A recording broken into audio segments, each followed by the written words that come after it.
श्री दुर्गा सप्तशती दूसरा अध्याय। महर्षि मेधा बोले, प्राचीन काल में देवताओं और असुरों में पूरे 100 वर्षों तक घोर युद्ध हुआ था। उनमें असुरों का स्वामी महिषासुर था और देवराज इंद्र देवताओं के नायक थे। इस युद्ध में देवताओं की सेना परास्त हो गई थी और इस प्रकार संपूर्ण देवताओं को जीत महिषासुर इंद्र बन बैठा था। युद्ध के पश्चात हारे हुए देवता प्रजापति श्री ब्रह्मा को साथ लेकर उस स्थान पर पहुँचे जहाँ पर कि भगवान शंकर विराजमान थे। देवताओं ने अपनी हार का सारा वृतांत भगवान श्री विष्णु और शंकर जी से कह सुनाया। वह कहने लगे, हे प्रभु, महिषासुर सूर्य, इंद्र, अग्नि, वायु, चंद्रमा, यम, वरुण तथा अन्य देवताओं के सब अधिकार छीनकर सबका अधिष्ठाता स्वयं बन बैठा है। उसने समस्त देवताओं को स्वर्ग से निकाल दिया है। वह मनुष्यों की तरह पृथ्वी पर विचर रहे हैं। दैत्यों की सारी करतूत हमने आपको सुना दी है और आपकी शरण में इसलिए आए हैं कि आप उनके वध का कोई उपाय सोचें। देवताओं की बातें सुनकर भगवान श्री विष्णु और शंकर जी को दैत्यों पर बड़ा गुस्सा आया। उनकी भौहें तन गईं और आंखें लाल हो गईं। गुस्से में भरे हुए भगवान विष्णु के मुख से बड़ा भारी तेज निकला और उसी प्रकार का तेज भगवान शंकर, ब्रह्मा और इंद्र आदि दूसरे देवताओं के मुख से प्रकट हुआ। फिर वह सारा तेज एक में मिल गया और तेज का पुंज वह ऐसे दिखता था जैसे कि जाज्वल्यमान पर्वत हो।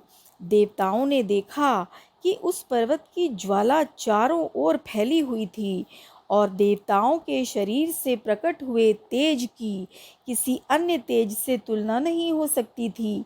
एक स्थान पर इकट्ठा होने पर वह तेज एक देवी के रूप में परिवर्तित हो गया और अपने प्रकाश से तीनों लोकों में व्याप्त जान पड़ा। वह भगवान शंकर का तेज था। उससे देवी का मुख प्रकट हुआ। यमराज के तेज से उसके सिर के बाल बने। भगवान श्री विष्णु के तेज से उसकी भुजाएं बनी। चंद्रमा के तेज से दोनों स्तन और इंद्र के तेज से जंघा और पिंडली तथा पृथ्वी के तेज से नितंब भाग बना। ब्रह्मा के तेज से दोनों चरण और सूर्य के तेज से उनकी उंगलियां पैदा हुईं और वसुओं के तेज से हाथों की उंगलियां एवं कुबेर के तेज से नासिका बनी। प्रजापति के तेज से उसके दांत और अग्नि के तेज से उसके नेत्र बने। संध्या के तेज से उसकी भौहें और वायु के तेज से उसके कान प्रकट हुए थे। इस प्रकार उस देवी का प्रादुर्भाव हुआ था। महिषासुर से पराजित देवता उस देवी को देखकर अत्यंत प्रसन्न हुए। भगवान शंकर ने अपने त्रिशूल में से एक त्रिशूल निकालकर उस देवी को दिया और भगवान विष्णु ने अपने चक्र में से एक चक्र निकालकर उस देवी को दिया। वरुण ने अपने चक्र में से एक चक्र निकालकर उस देवी को दिया। वरुण ने देवी की शंख भेंट किया। अग्नि ने इसे शक्ति दी। वायु ने उसे धनुष और बाण दिए। सहस्त्र नेत्रों वाले श्री देवराज इंद्र ने उसे अपने वज्र से उत्पन्न करके वज्र दिया और ऐरावत हाथी का एक घंटा उतार कर देवी को भेंट किया। यमराज ने उसे काल दंड में ले एक दंड दिया। वरुण ने उसे पाश दिया। प्रजापति ने स्फटिक की माला दी और ब्रह्मा जी ने उसे कमंडलू दिया। सूर्य ने देवी के समस्त रोमों में अपनी किरणों का तेज भर दिया। काल ने उसे चमकती हुई ढाल और तलवार दी तथा उज्जवल हार और दिव्य वस्त्र उसे भेंट किए और इसके साथ ही उसने दिव्य चूड़ामणि दी। 2 कुंडल, कंकण, उज्जवल अर्धचंद्र, बाहों के लिए बाजूबंद, चरणों के लिए नुपुर, गले के लिए सुंदर हंसली और उंगलियों के लिए रत्नों की बनी हुई अंगूठियां उसे दी। विश्वकर्मा ने उनको फरसा दिया और उसके साथ ही कई प्रकार के अस्त्र और अभेद कवच दिए और इसके अतिरिक्त उसने उसे कभी न कुम्हलाने वाले सुंदर कमलों की मालाएं भेंट की। समुद्र ने सुंदर कमल का फूल भेंट किया। हिमालय ने सवारी के लिए सिंह और तरह तरह के रत्न देवी को भेंट किए। यक्षराज कुबेर ने मधु से भरा हुआ पात्र और शेषनाग ने उन्हें बहुमूल्य मणियों से विभूषित नागहार भेंट किया। इस तरह दूसरे देवताओं ने भी उसे आभूषण और अस्त्र देकर उसका सम्मान किया। इसके पश्चात देवी ने उच्च स्वर से गर्जना की। उसके इस भयंकर नाद से आकाश गूंज उठा। देवी का वह उच्च स्वर से किया हुआ सिंहनाद समा न सका। आकाश उनके सामने छोटा प्रतीत होने लगा। उससे बड़े जोर की प्रतिध्वनि हुई, जिससे समस्त विश्व में हलचल मच गई और समुद्र कांप उठे, पृथ्वी डोलने लगी और सब के सब पर्वत हिलने लगे। देवताओं ने उस समय प्रसन्न हो सिंहवाहिनी जगतमयी देवी ने कहा, देवी तुम्हारी जय हो। इसके साथ महर्षियों ने भक्ति भाव से विनम्र होकर उनकी स्तुति की। संपूर्ण त्रिलोकी को शोकमग्न देखकर दैत्यगण अपनी सेनाओं को साथ लेकर और हथियार आदि सजाकर उठ खड़े हुए। महिषासुर के क्रोध की कोई सीमा नहीं थी। उसने क्रोध में भरकर कहा, यह सब क्या उत्पात है। फिर वह अपनी सेना के साथ उस ओर दौड़ा जिस ओर से भयंकर नाद का शब्द सुनाई दिया था, और आगे पहुंचकर उसने देवी को देखा, जो कि अपनी प्रभा से तीनों लोकों को प्रकाशित कर रही थी। उसके चरणों के भार से पृथ्वी दबी जा रही थी। माथे के मुकुट से आकाश में एक रेखा सी बनी जा रही थी, और उसके धनुष की टंकार से सब लोग क्षुब्ध हो रहे थे। देवी अपनी सहस्त्रों भुजाओं को संपूर्ण दिशाओं में फैलाए खड़ी थी। इसके पश्चात उनका दैत्यों के साथ युद्ध छिड़ गया और कई प्रकार के अस्त्र शस्त्रों से सब की सब दिशाएं उद्भाषित होने लगीं। महिषासुर की सेना का सेनापति चिक्षुर नामक एक महान असुर था।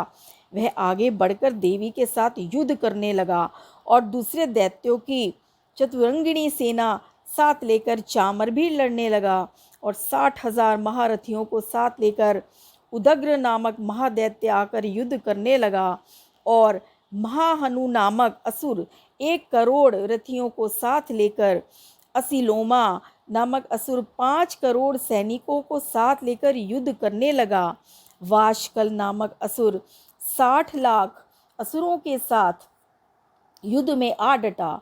विडाल नामक असुर 1 करोड़ रथियों सहित लड़ने को तैयार था।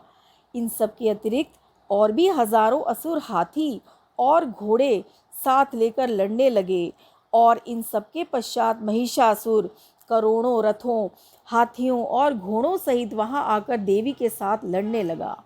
सभी असुर तोमर, भिंदीपाल, शक्ति, मुसल, खंडकों, फरसों, पट्टियों के साथ रणभूमि में देवी के साथ युद्ध करने लगे। कई शक्तियां फेंकने लगे और कोई अन्य शस्त्र आदि। इसके पश्चात सबके सब दैत्य अपनी अपनी तलवारें हाथों में लेकर देवी की ओर दौड़े और उसे मार डालने का उद्योग करने लगे।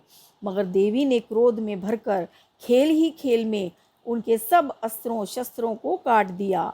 इसके पश्चात ऋषियों और देवताओं ने देवी की स्तुति आरंभ कर दी, और वे प्रसन्न होकर असुरों के शरीरों पर अस्त्र शस्त्रों की वर्षा करती रही। देवी का वाहन भी क्रोध में भरकर दैत्य सेना में इस प्रकार विचरने लगा, जैसे कि वन में दावानल फैल रहा हो। युद्ध करती हुई देवी ने क्रोध में भर जितने श्वासों को छोड़ा, वह तुरंत ही सैकड़ों हजारों गणों के रूप में परिवर्तित हो गए। फरसे, भिंदीपाल, खड्ग, पट्टिश इत्यादि अस्त्रों के साथ दैत्यों से युद्ध करने लगे। देवी की शक्ति से बड़े हुए वह गण दैत्यों का नाश करते हुए ढोल, शंख और मृदंग आदि बजा रहे थे। तदंतर देवी ने त्रिशूल, गदा, शक्ति, खड्ग इत्यादि से सहस्त्रों असुरों को मार डाला। कितनों को घंटे की भयंकर आवाज से ही यमलोक पहुंचा दिया। कितने ही असुरों को उसने पास में बांधकर पृथ्वी पर धर घसीटा। कितनों को अपनी तलवार से टुकड़े टुकड़े कर दिए, और कितनों को गदा की चोट से धरती पर सुला दिया। कई दैत्य मूसल की मार से घायल होकर रक्त वमन करने लगे और कई शूल से छाती फट जाने के कारण पृथ्वी पर लेट गए और कितनों की बाण वर्षा से कमर टूट गई। देवताओं को पीड़ा देने वाले दैत्य कट कट कर मरने लगे। कितनों की बाहें अलग हो गईं, कितनों की ग्रीवाएं कट गईं, कितनों के सिर कटकर दूर भूमि पर लुढ़क गए, कितनों के शरीर बीच में से कट गए और कितनों की जंघाएं कट गईं और वह पृथ्वी पर गिर पड़े। कितने ही सिरों व पैरों के कटने पर भूमि पर से उठ खड़े हुए और शस्त्र हाथ में लेकर देवी से लड़ने लगे और कई दैत्यगण भूमि में बाजों की ध्वनि के साथ नाच रहे थे। कई असुर जिनके सिर कट चुके थे बिना सिर के धड़ से ही हाथ में शस्त्र लिए हुए लड़ रहे थे। दैत्य रह रहकर ठहरो ठहरो कहते हुए देवी को युद्ध के लिए ललकार रहे थे। जहाँ पर ये घोर संग्राम हुआ था वहाँ की भूमि रथ, हाथी, घोड़ों और असुरों की लाशों से भर गई थी और असुर सेना के बीच में रक्तपात होने के कारण रुधिर की नदियां बह रही थीं और इस तरह देवी ने असुरों की विशाल सेना को क्षण भर में इस तरह से नष्ट कर डाला जैसे तृण काष्ठ के बड़े समूह को अग्नि नष्ट कर डालती है।